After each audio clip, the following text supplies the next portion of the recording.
A couple of Dodgers free agents that they could unexpectedly re-sign. What's the latest on Shohei Ohtani? Which starting pitcher should they trade for? That's coming up next here on Dodgers Dugout.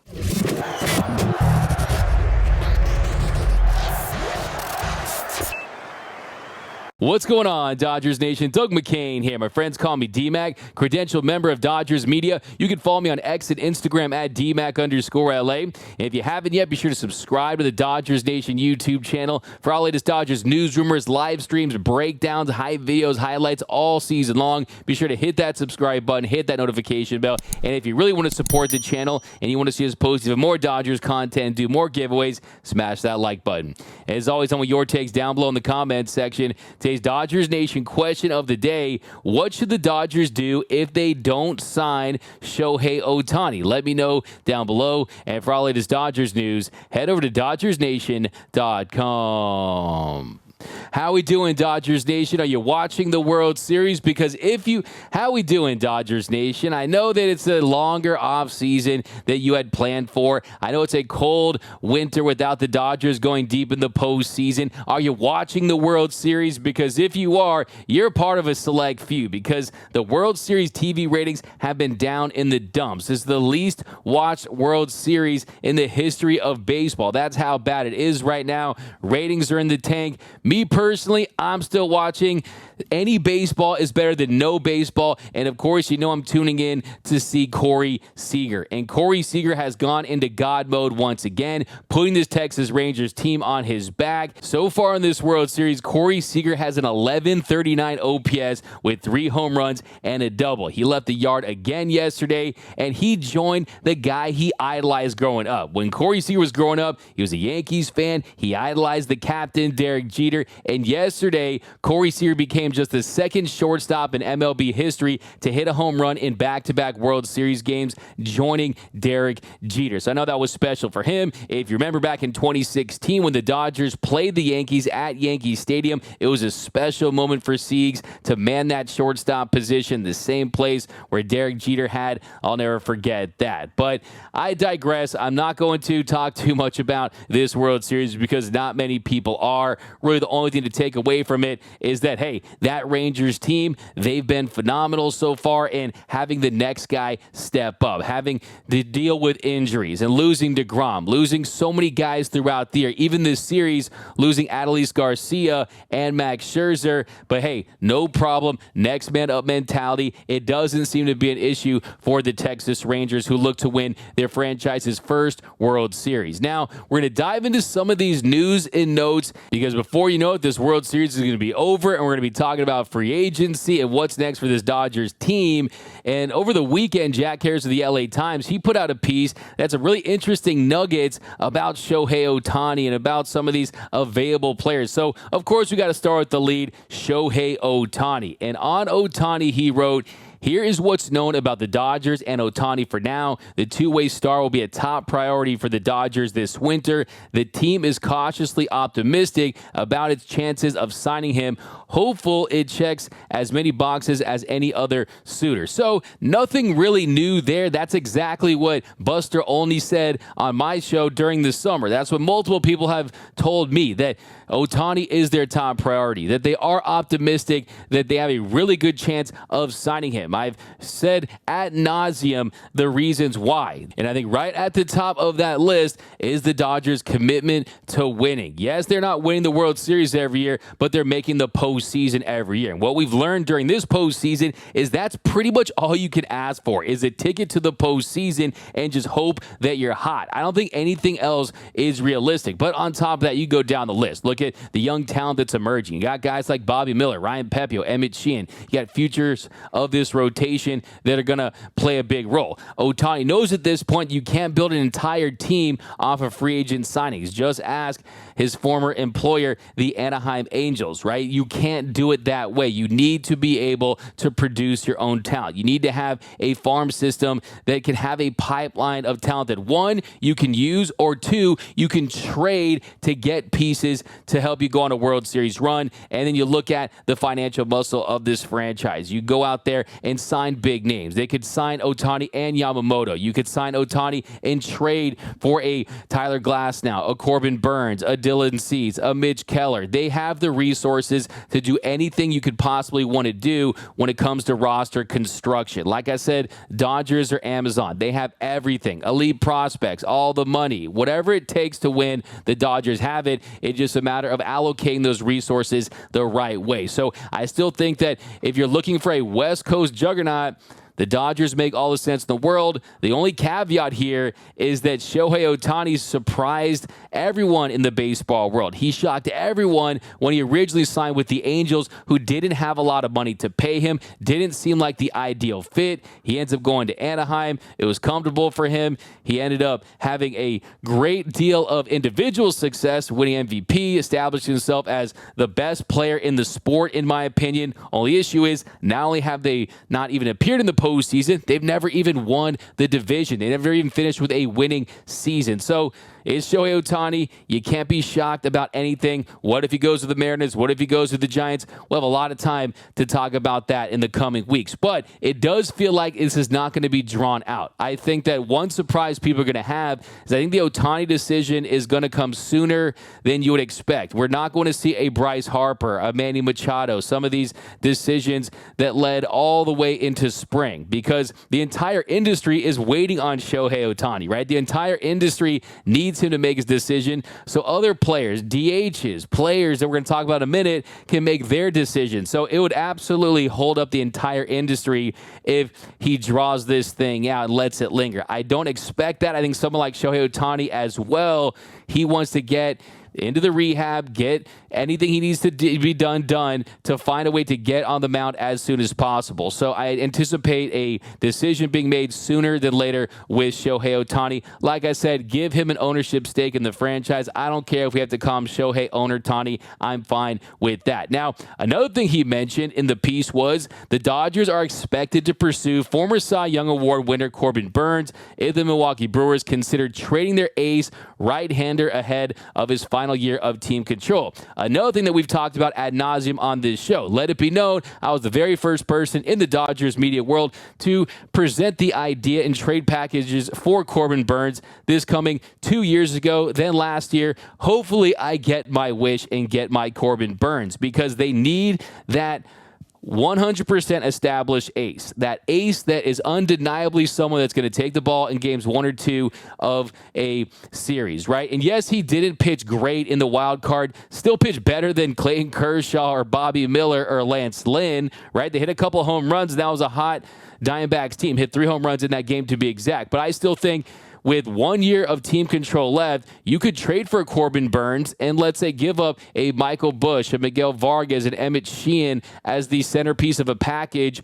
Get a Corbin Burnes, and if it works out, you could keep him long-term if you want to extend him. They have made deals for Mookie Betts on a 1-year deal. He comes in, they extend him before opening day in 2020, give him that 12-year, $365 million contract. So, one, he could be a rental that can help you next season, or 2, you can like what you see and work out something long term, because the Dodgers are a great organization for pitchers. Corbin Burnes is someone who has ace level stuff that plays up in the postseason. And you look at that Brewers team right now, it makes you wonder, with everyone that they have out, with Woodruff out, with the current state of Craig Counsell taking interviews at other teams. I mean, what state is that organization in at the moment would be my big question. We're going to talk about that more tomorrow, the idea of Corbin Burnes on the Dodgers on the live edition of Dodgers Dugout Live, so stay tuned for that. Another nugget from Jack Harris in his piece was about J.D. Martinez, and he talked about the possibility of the Dodgers bringing back J.D. Martinez if Shohei Ohtani doesn't sign with the Dodgers and they need a DH. Well, first things first, they're going to pick up Max Muncy's $14 million club option. And even if you don't like Max Muncy at third base, even if you're going to trade Max Muncy, he is an asset, okay? These teams are trying to collect assets, and he does have trade value at a 1-year, $14 million deal. So it's not even a discussion whether or not they're going to pick up that club option. It's just a discussion as to his role after that. Do they explore a trade for him? Do they have him at third base? Or if Shohei Ohtani signs with another team, is he your DH? And you look to fill that position with another player. That's something that's within the realm of possibility. Now, as far as the idea of re-signing J.D. Martinez, I think it's very interesting. I think that you look at the year he had last year, and you consider that the power was back. You consider how good he looked when he was at his very best. It's very enticing. It's an intriguing possibility. He hit 33 home runs. He had over 100 RBIs. Had he not missed time, you could talk about a guy who would have finished in the top 5 in the MVP possibly with a 40-plus home run season. That could have happened. Of course, from a WAR standpoint, the fact that he's a DH, those WAR numbers definitely are on the smaller side than you would expect from someone that has that level of production at the plate with the stick. But let's take a little deep dive in the year he had in 2023. So the first 3 weeks of the season, he got off to a slow start, and he is admitted to being a slow starter, and this was the case once again. He had 231, had a 278 on-base percentage through the Dodgers' first 17 games of the season, and then he went on the IL due to back tightness, and at that point, there were some concerns. Hey, maybe J.D. Martinez wasn't a great signing at 1 year, $10 million. Maybe he had lost a step. Maybe Father Time had caught up to him, but nope, that wasn't the case, because when J.D. Martinez returned, he caught fire. He had 8 home runs and 80 plate appearances with a .311 batting average in the month of May. He had a .611 slugging percentage that was tops in the National League. He was right behind Aaron Judge for the highest slugging percentage in all of Major League Baseball at that point. He made his 3rd straight All-Star team, and then he was hot after the All-Star break for a little stretch there, and then he started to fall off. And the reason was he was dealing with a groin issue. It was a strange groin back tightness, hamstring issue. They really couldn't get to the bottom of it, and he missed almost a month. And before then, he really started to struggle. In August, he was slashing 200, 300, 304, had 3 RBI, 2 doubles in the 7 games that he played that month. And then it was the same pattern from what we saw back in May. He comes off the IL, and he was and then it was the same pattern,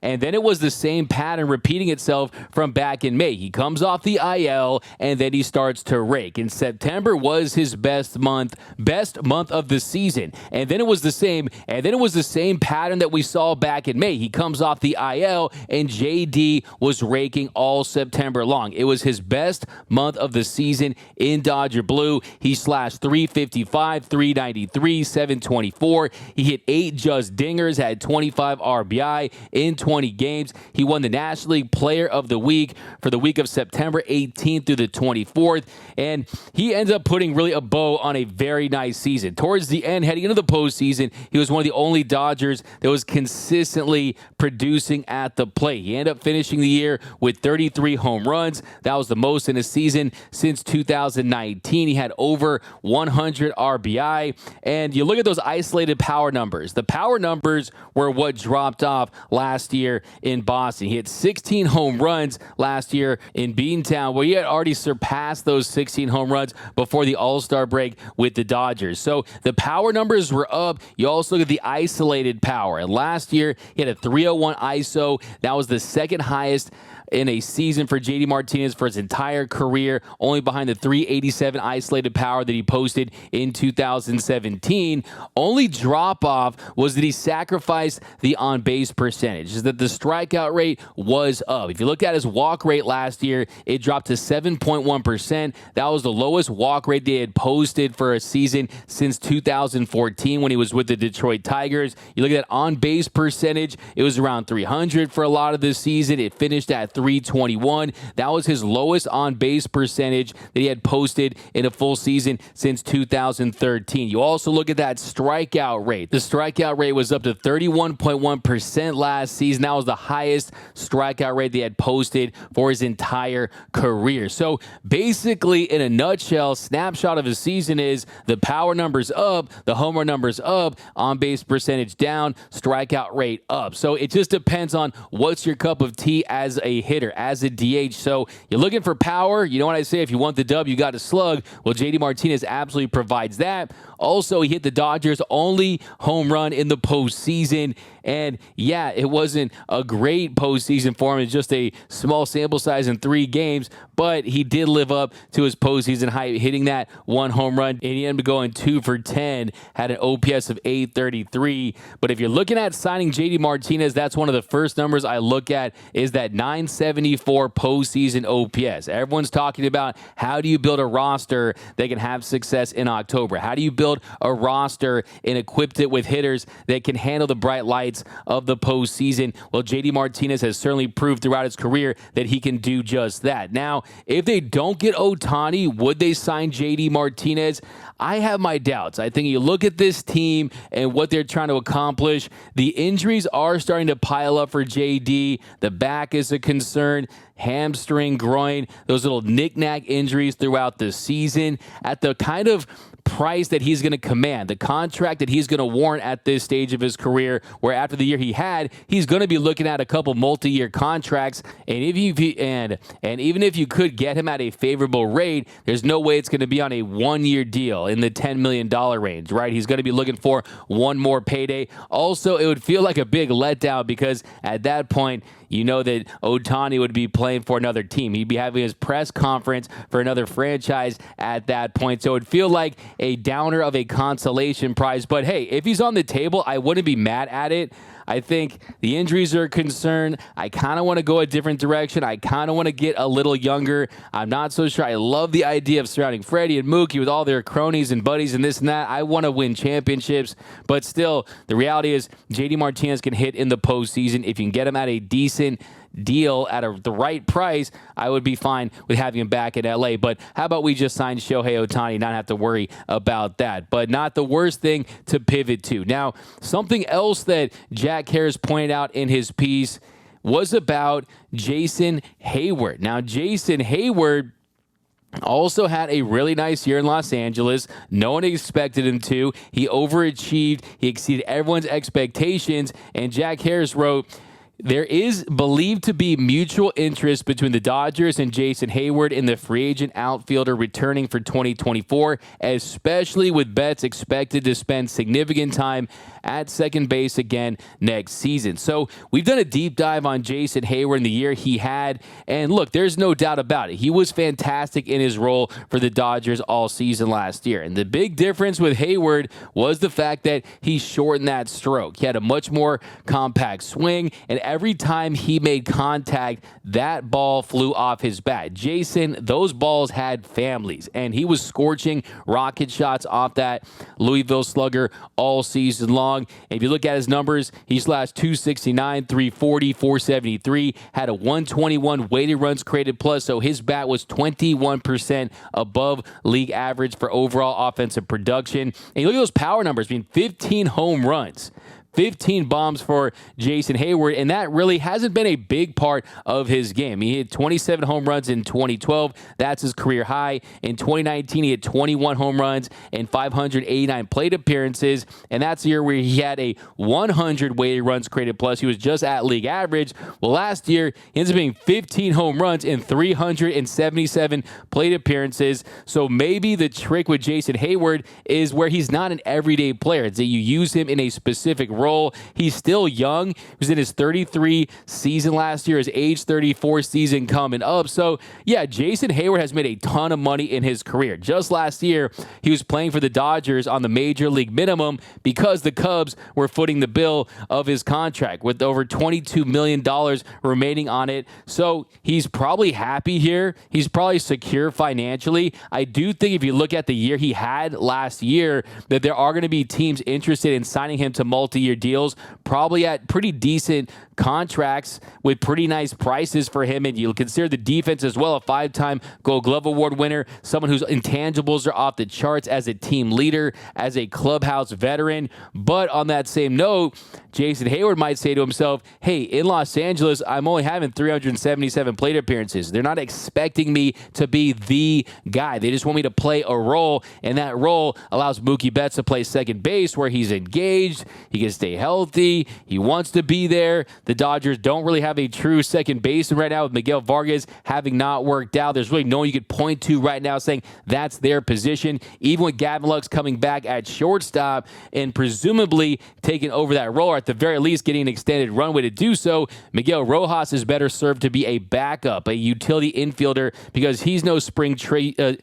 Because he's a little long in the tooth as an infielder himself, so you want to keep him healthy. And I like the idea of Miguel Rojas coming out the bench and providing a boost in that role versus being your everyday infield type player. So, yeah, I'm not opposed to the idea of bringing Jason Heyward back. I will say he's not a good postseason player throughout his career, an OPS of under 500. So is he someone that moves the needle in October? Probably not. Does he keep Mookie and Freddie happy? And is he a team leader that can take the young rookies, the young players on this team under his wing like he did with James Outman and provide some additional benefits that go beyond just what's inside the box score? The answer is yes. So I think that you could get him at a really nice price versus J.D. Martinez, who's a Scott Boras client that's looking for one more big-ish deal based on where he's at in his career. So I do think that Heyward is more likely than J.D. Martinez, of course. I would like to see Kike Hernandez back. At the very least, you got to bring one of those two guys back. But, yeah, the reality is this season next year, it can come down to Jason Heyward or Kike Hernandez. They're ancillary parts, right? This next season's fortunes are going to be based on the production of Freddie and Mookie and potentially a revamped rotation that's added a couple aces along with the return of Walker Buehler and possibly a Clayton Kershaw with Bobby Miller and Pepio and Grove and Sheehan and some of these other pieces that could be still in the mix as well. And then, of course, the big elephant in the room is, do they get Shohei Ohtani? So the point I'm trying to make is that it's not going to make or break this franchise, but you definitely have to focus on the margins at times, and that's why this team has had so much success in the regular season, is because of that depth on the margin. So you have to factor that in as well. But that's going to do it for this episode of Dodgers Dugout. My name is Doug McCain. Friends call me DMAC. You can follow me on X and Instagram at DMAC_LA. And let me know down below in the comment section, do you want to see the Dodgers bring back Jason Heyward? Why or why not? We're going to talk more about Corbin Burnes on tomorrow's live show in the morning, so stay tuned for that. Also, who do you think is the biggest threat for Shohei Ohtani? What's your Ohtani instincts right now? Let me know down below. If you haven't yet, be sure to subscribe to the Dodgers Nation YouTube channel for all latest Dodgers news and rumors, hype videos, live streams, breakdowns, interviews, you name it. All things Dodger baseball, you're going to find it right here. Hit that subscribe button, hit that notification bell, hit that like button. And until next time, think blue, bleed blue, and I'm out.